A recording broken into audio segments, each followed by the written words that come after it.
50 Mais CBN. Apresentação: Alexandre Kalashi, Mara Luque e Débora Freitas. Olá, sejam todos muito bem-vindos ao 50 Mais CBN, nosso programa dedicado a como envelhecer com prazer. Aqui a gente fala de saúde, finanças, relacionamentos, sexualidade, histórias de vida, tudo o que você quiser saber para ficar de bem com a vida. Comigo está o Mara Luque, tudo bem, Mara? Oi, Débora, tudo bem? Alexandre Kalashi, tudo bem, Kalashi? Tudo ótimo, Débora. E a nossa convidada de hoje é mestre em ciência da computação e uma das fundadoras do movimento Mundo Prateado é a Marta Pessoa. Seja bem-vinda, Marta. Obrigada, Débora. Débora, eu vou confessar uma coisa aqui para Marta, que acho que ela já sabe. Quando a conheci, uns 2 anos atrás, eu fiquei apaixonado, não vou dizer pela Marta, mas vou dizer pela história dela. E eu vou começar perguntando e pedindo para Marta descrever como foi esse lance de que, de repente, a Marta, aqui no Rio de Janeiro, cuida da babá lá em João Pessoa. Conta pra gente, Marta, porque é uma história muito bonita. Então, tomar conta de um idoso que precisa 24 horas de cuidado e vive a 2.000 quilômetros de distância é um trabalho de Hércules. Uma tarefa muito demandante e é impossível de ser feita sem uma ampla rede de apoio de amigos, vizinhos e familiares. E principalmente sem auxílio da tecnologia. Eu tive que ser criativa, e ainda mais num país onde o envelhecimento populacional é um fenômeno recente e todos nós, governo, sociedade e famílias, ainda estamos aprendendo a enfrentá-lo. Eu escolhi deixar a neném viver na casa dos meus pais. Porque nós brasileiros... O que já é raro, não é? O que é raro. Vamos combinar. O que é raro. Mas para nós brasileiros e ainda mais para nós nordestinos, né, nós temos muita dificuldade com a ideia de deixar nossos familiares em instituições de longa permanência, os antigos asilos. Essa alternativa só é considerada em último caso. E depois de 50, 60 anos vivendo na minha família, para mim era impossível não buscar soluções para deixá-la viver na casa onde ela sempre viveu e encontrar maneiras de cuidar dela à distância. Eu tive que sair montando a minha rede e algumas soluções. Então, hoje eu contrato uma empresa que eu ajudei a estabelecer e sou uma espécie de projeto piloto para essa empresa. Essa empresa fornece os cuidadores e os supervisiona junto comigo. Ela leva e acompanha a neném às consultas médicas, administra a casa nas tarefas de compras e providenciar refeições, contratos de manutenção e acompanha a neném eventualmente em atividades de lazer. Eu faço uso de todos os recursos básicos da tecnologia, como WhatsApp, Skype e um sistema de câmeras para me sentir sempre presente. E estamos todos aprendendo juntos, eu, o neném e a empresa. Como é que a neném reage a tudo isso? Nós estamos falando de uma mulher, eu sei da história, uma mulher que tem mais de 70 anos, que nasceu no interior da Paraíba, provavelmente com um nível educacional muito baixo. De repente, ela está na casa que era dos seus pais, ela envelhece onde ela queria e tem toda essa parafernália com tecnologia e você daqui dialogando com ela. É protagonista, né, de uma experiência tecnológica de ponta, né? Bom, ela tem que aprender muitas coisas, mas nós falamos por telefone, nós conversamos sempre. Eu vou lá a cada 3, 4 meses e ela se sente assim uma afortunada de poder continuar vivendo onde ela sempre viveu e em família. Se bem que a família é muito pequena, né? Eu sou filha única e os meus pais já morreram.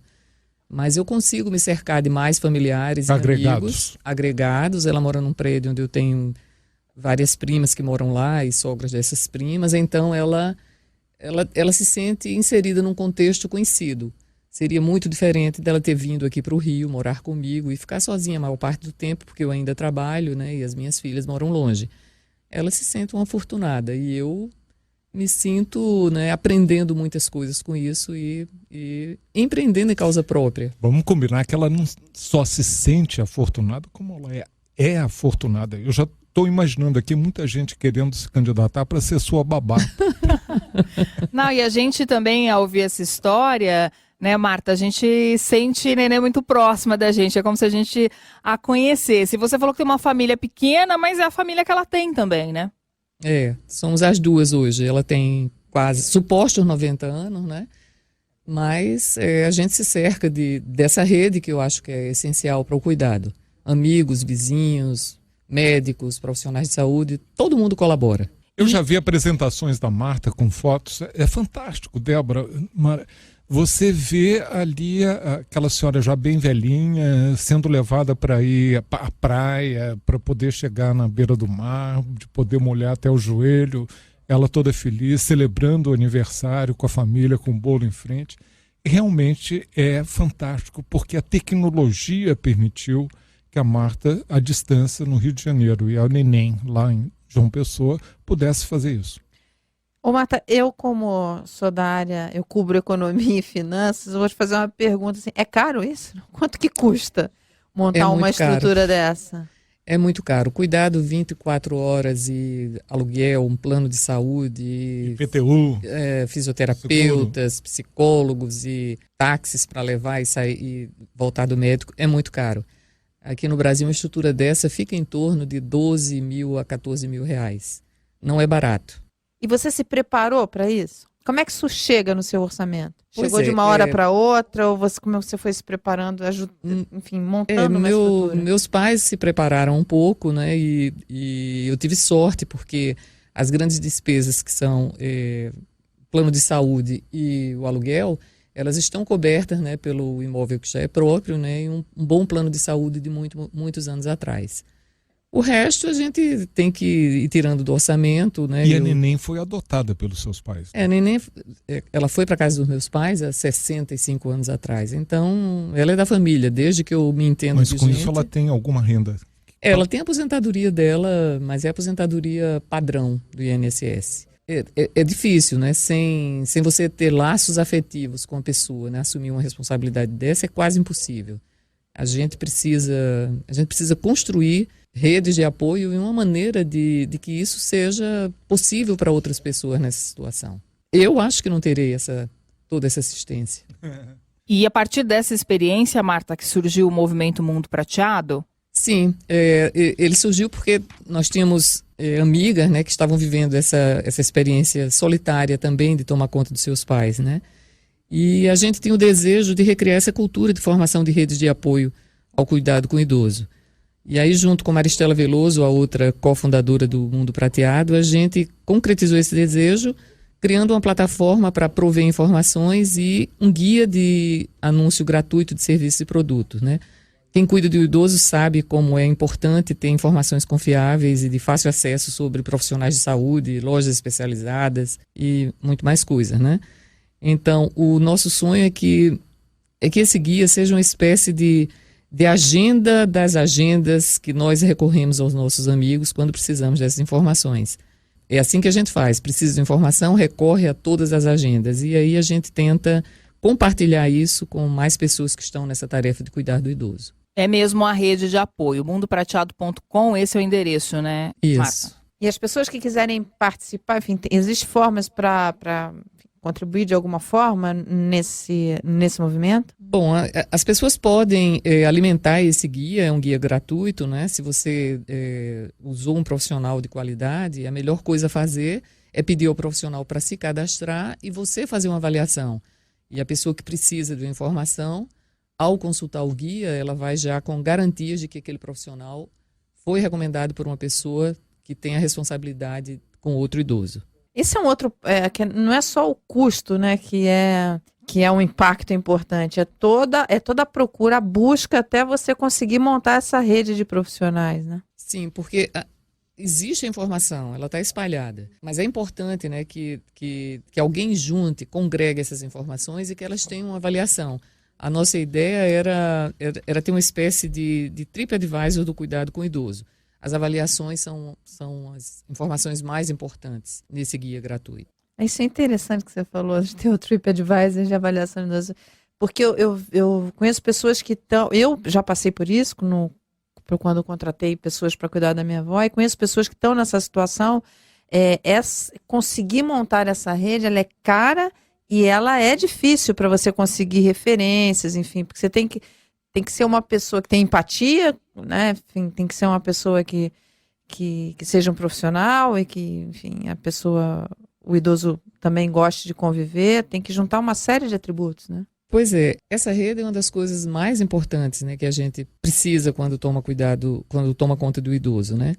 E foi por isso que a gente deixou de ser mera usuária das necessidades que não eram atendidas pelo mercado e tivemos que virar empreendedoras por uma questão de necessidade, para ter uma rede dessa de apoio. São esses atributos, né, como a Mara está chamando, que passa a ser absolutamente fundamental.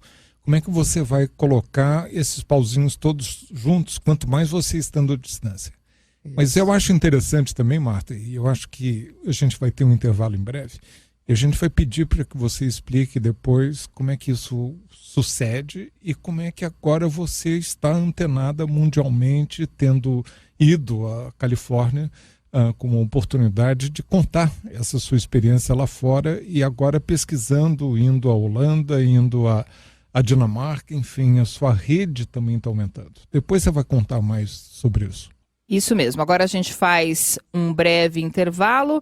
A gente volta em instantes com a nossa conversa com a Marta Pessoa e você, ouvinte internauta, pode participar com a gente. Mande sua mensagem para 50mais@cbn.com.br. Estamos também no Twitter, @50maiscbn. 50 mais CBN. 50 mais CBN. Estamos de volta com o programa de hoje, que entrevista uma das fundadoras do movimento Mundo Prateado, Marta Pessoa. Marta, a gente gostaria muito de saber como é que esse seu horizonte acaba sendo ampliando. Você foi escolhida pelo Aging 2.0, que é todo o movimento de como usar mais a tecnologia com base lá em São Francisco, e de repente lá vai Marta Pessoa contar a história da neném lá longe. Então, foi muito gratificante ver que essa ideia de ter essa espécie de TripAdvisor do cuidado do idoso fazia algum sentido para o mundo do empreendedorismo, um mundo ao qual nós não pertencíamos. Então, nós fomos lá e vimos em São Francisco, né, toda a nossa turma. Empresas somente voltadas para produtos e serviços com idosos, né, um ambiente de mercado que a gente sonha que um dia seja possível no Brasil. Por enquanto, a gente tem que sair criando muitas das soluções, né? Não estão disponíveis no mercado. Enfim, o que a gente precisa aqui também é de um ambiente de empreendedorismo que estimule pessoas com esses objetivos de fornecer serviços e produtos para idosos, né, a poderem crescer e se firmarem no mercado. Quais são os produtos e serviços que você nota maior ausência no mercado brasileiro? Pois é, desde as coisas mais simples, como roupas de dormir, camisolas sem etiqueta que façam feridas nas peles sensíveis dos idosos, até serviços de refeição em casa, pessoas que preparem refeições, por exemplo, para idosos com insuficiência renal. Então, é uma gama de serviços e um mercado imenso, né, que está aí, né, ávido por consumir coisas de utilidade e necessidade para idosos e que é muito difícil. A gente procura, é difícil de achar, e muitas das vezes a gente se beneficia com o mercado de produtos e serviços que são usados para pessoas com alguma deficiência física. Até a programação da TV, né, Marta, não é indicada, não é apropriada para um idoso, né, muitas vezes. Então, isso faz parte da nossa nova iniciativa, né? Nós formamos parcerias com empresas, né, com empresa via digital para fazer o guia. E recentemente nós temos uma parceria com a empresa Dynavideo, onde a gente vai tentar, né, fornecer para o idoso uma possibilidade de comunicação com suas famílias e com seus amigos. E também a possibilidade de ter conteúdo que seja mais adequado para essa fase da vida. É interessante isso que você está falando, porque a gente vê todo um movimento de startups, né, e você não tem startups nessa área voltada para esse mercado do idoso, e você tem um campo enorme aí, né? São pouquíssimas. Aqui no Brasil ainda são pouquíssimas. Eu acho que o mercado ainda não se deu conta do tamanho, né, da demanda. Mas eu acho que em breve, aposto que em breve a gente tem um outro cenário. E é exatamente uma dessas iniciativas para juntar as startups para o grupo 50, 60 mais, que é o tal Aging 2.0, que está como um movimento que está se alastrando pelo mundo. A gente já tem 2 capítulos no Brasil, em São Paulo e no Rio, E isso que Marta foi, que é o 2.0 nível global, que coordena de lá, que já está em vários países. E a propósito, Marta, você também foi à Holanda e Dinamarca para buscar informação, não é? Eu fui à Dinamarca porque fiquei curiosa para saber como é que viviam os velhos no país, tido como o mais feliz do mundo. E lá eu percebi uma realidade onde impera o planejamento para a velhice, um apreço muito grande por uma vida simples e responsável. Lá a velhice já começa na juventude, né, com o cuidado com a saúde e a preparação de uma base material para os dias de perda da autonomia. Tem uma rede social de apoio muito bem estruturada e uma grande confiança no governo. É tudo tão simples e a gente fica impactada, principalmente porque esse cenário parece muito distante de nós, brasileiros.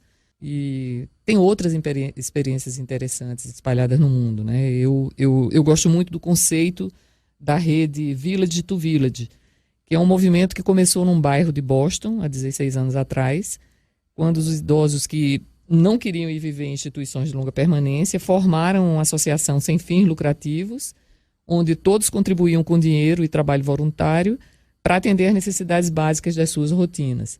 Os problemas de sempre, manutenção da casa, as compras, as refeições, o acompanhamento geriátrico. E esse conceito foi se espalhando no país e hoje tem mais de 300 Open Villages que são autogeridas e ajudam as pessoas a permanecerem em suas casas e em suas comunidades. Eu acho um exemplo muito bom de proatividade que a gente pode tentar reproduzir por aqui, se não nos bairros, mas pelo menos nos edifícios das grandes cidades. Somos um país onde há poucas, né, casas de repouso, os antigos asilos, né? E às vezes a alternativa de ficar em casa é uma imposição por falta de oferta desse tipo de serviço. Mas esse tipo de conceito é muito interessante. Ele gera um ambiente de inovação social que é o que a gente precisa muito no Brasil para atacar esse problema do envelhecimento populacional. E essa questão das casas de apoio, dos asilos, os chamados asilos no Brasil, a gente tem até um arrepio quando fala nisso, né? Que a gente fica com aquela sensação de abandono. Ah, vou abandonar meu pai, minha mãe, meu avô, não quero cuidar dele, então vou mandar para um asilo. Justamente porque o conceito é um pouco diferente, né? Essas casas, elas lidam com problemas sérios, né? Os custos são altos, né? E o uso da tecnologia para diminuir esses custos ainda não é amplamente utilizado, né? Todos nós sabemos mais ou menos que não é fácil manter uma casa de repouso, um asilo, com o nível de qualidade que a gente precisa, né? A gente vai precisar de muita criatividade, muita dedicação para fazer com que esse problema seja atenuado. E é o problema, né? Porque o que a gente sempre repete aqui, Marta, é que os países desenvolvidos, eles primeiro enriqueceram para depois envelhecer. A Dinamarca está envelhecendo há 150, 180 anos. Pouco a pouco e com recursos, porque é um país muito rico, eles foram se acomodando e substituindo o cuidado que a gente ainda espera no Brasil, praticamente só da família, com pouco apoio do setor público. E esse é o problema de um país que está envelhecendo muito rapidamente, num contexto ainda de grande pobreza, ou seja, envelhecendo antes de enriquecer. Nós temos problemas desde o número de asilos até o número de geriatras, né? Temos apenas 5.000 geriatras no Brasil inteiro. 750, um pouco mais do que isso. 980 eu vi recentemente. Pode né? ser e agora. asilos eu acho que não chegam a 6.000, né? O asilo público no Rio de Janeiro, Cristo Redentor, está em crise prestes a ser fechado. Pois é. E essa questão da falta dos geriatras, né? Principalmente na rede pública, uma experiência pessoal. Estou há 8 meses esperando uma vaga num geriatra para o meu pai, agora que eu consegui na rede pública. Há 8 meses, imagina. Complicado. E a formação também, porque muitas vezes a falta de treinamento do estudante de medicina em serviços geriátricos, são poucas as faculdades de medicina no Brasil que tem uma cátedra, que tem uma disciplina chamada geriatria. Ora, você não pode gostar daquilo que não aprendeu. E se você não aprende geriatria, você não vai se interessar por geriatria. É um ciclo vicioso.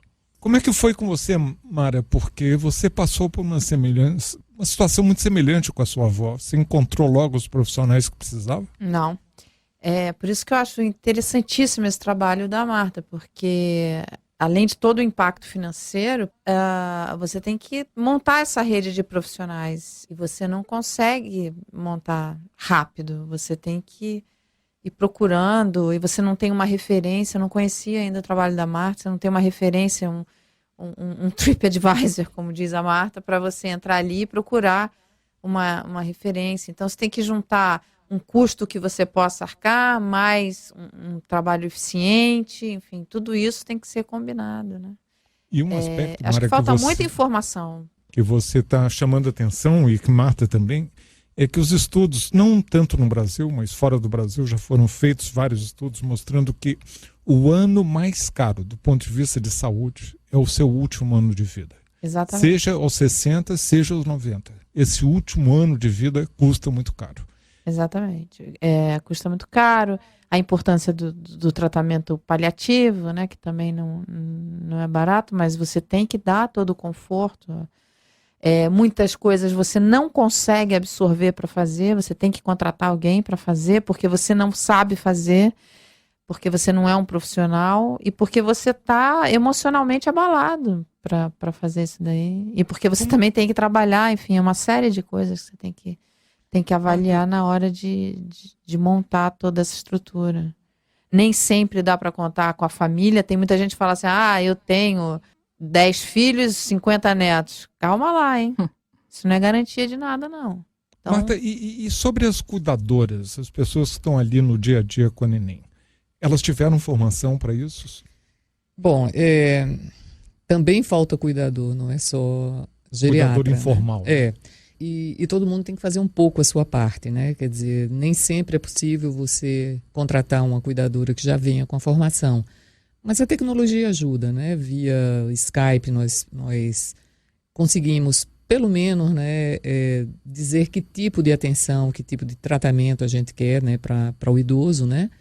E as coisas básicas como higiene, alimentação, horário do remédio e carinho a gente consegue e fazer com que elas conheçam um pouco da história de neném para poder conversar com ela, né? E respeitá-la. Então, eu aposto muito na tecnologia, não só para ser possível, né, continuar tomando conta dela à distância e me sentir um pouco mais presente, mas também para diminuir esses custos com cuidado, né? A tecnologia pode ajudar nessa capacitação dos cuidadores. A gente pode monitorar desde a administração dos remédios até a integração da rede de cuidados, né? Os profissionais de saúde conosco, os familiares, né? Permite diminuir o isolamento dos idosos e isso só para falar do presente, né? Quando ainda a gente não tem robôs comercializáveis para as tarefas mais básicas, né? Então, se a gente torna o cuidado mais eficiente nessas áreas de monitoramento e prevenção, o resultado vai ser menos doença, mais inclusão social do idoso e um custo menor. Essa questão de não ter profissionais, também, você ainda não tem mesmo essa oferta de profissionais, né? Na verdade, no cuidador, o que eu vi é que muita gente acaba virando cuidador, né? Mas não é um profissional. Nós estamos aqui falando do profissional no nível básico, né? De pessoas que têm um nível educacional relativamente baixo e que é uma oportunidade que, no mercado nosso estrangulado, com tantos desempregos, é sempre chamar a atenção que o que vai crescer com a revolução da longevidade é essa área de cuidado. Os desafios são grandes, né? E o mais difícil, o mais complicado é a gente conseguir conquistar a atenção das famílias, dos vizinhos, dos governos, para esse ritmo acelerado e essa magnitude do envelhecimento nas próximas décadas. Temos que ter um trabalho grande, né, para mudar a cultura da privacidade para a cultura da solidariedade e da empatia com os idosos. A gente vai ter que conseguir internalizar o conceito de que a velhice pertence a todos nós. E vamos ter que aprender a ser socialmente inovadores para garantir uma velhice digna para as próximas gerações. Marta, bacana, viu? Muito obrigada pelo bate-papo, pela conversa de hoje. Obrigada a vocês também pelo convite. 50 Mais CBN de hoje está chegando ao fim. A gente queria agradecer também ao nosso ouvinte internauta. E eu lembro que você pode ouvir os programas via podcast ou no site cbn.com.br. Estão todos arquivados lá. A produção do 50 Mais CBN de hoje foi de Gabriel Saboia e Camila Santos. Trabalhos técnicos de Paulo Alberto Xavier e o Anderson Cruz. 50 mais CBN.